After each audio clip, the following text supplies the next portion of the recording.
Gràcies per ser aquí.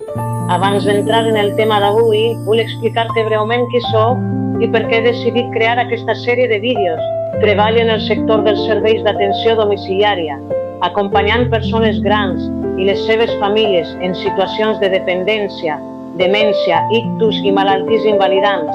Durant tots aquests temps he vist molt esforç, molt cansament, però també molt amor i una gran capacitat de sostenir situacions molt difícils. Però no parlo només des de l'experiència professional, també parlo com a filla, com a persona que ha viscut la malaltia i la dependència dels seus propis pares. I des d'aquest doble lloc, professional i personal, he sentit moltes vegades que hi havia un dolor que no es podia explicar fàcilment, un dolor que no tenia nom, un dolor que sovint es vivia en silenci. Per això faig aquests vídeos, per posar paraules al que costa dir, per acompanyar i per recordar-te que no estàs sola. Avui vull parlar-te del dol ambigu. El dol ambigu és un tipus de dol molt especial i molt profund. És el dolor que apareix quan la persona que estimes encara és físicament aquí, però ja no és com abans. Potser ja no et reconeix, potser la conversa ha canviat, potser ja no pot decidir, ni cuidar-te, ni sostenir-te com abans.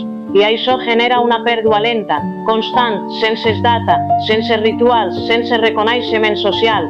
El dol ambigu no vol dir que estimis menys, no vol dir que siguis egoista, no vol dir que siguis una mala cuidadora. El dol ambigu és el dolor que sentim quan perdem una part dels nostres pares, de la persona que estime, tot i que encara siguin aquí. És adonar-nos que ja no són la llar que eren, que la mirada ha canviat, que el vincle s'ha transformat. I això també s'ha de plorar. Quan vius un dol ambigu, pots sentir moltes emocions alhora, tristesa profunda, ràbia per la situació, culpa per voler descansar, cansament físic i emocional, i sovint silenci, perquè des de fora encara hi ha frases com «encara hi és, has de ser forta, no et pots enfonsar». I això fa que moltes cuidadores aprenguin a aguantar, a callar, a continuar, sense espai per sentir. Però deixa'm dir-te una cosa important, el que sents és normal, és humà, té sentit, estime i patim alhora, cuiden i perdem alhora, i no hi ha res de dolent en això.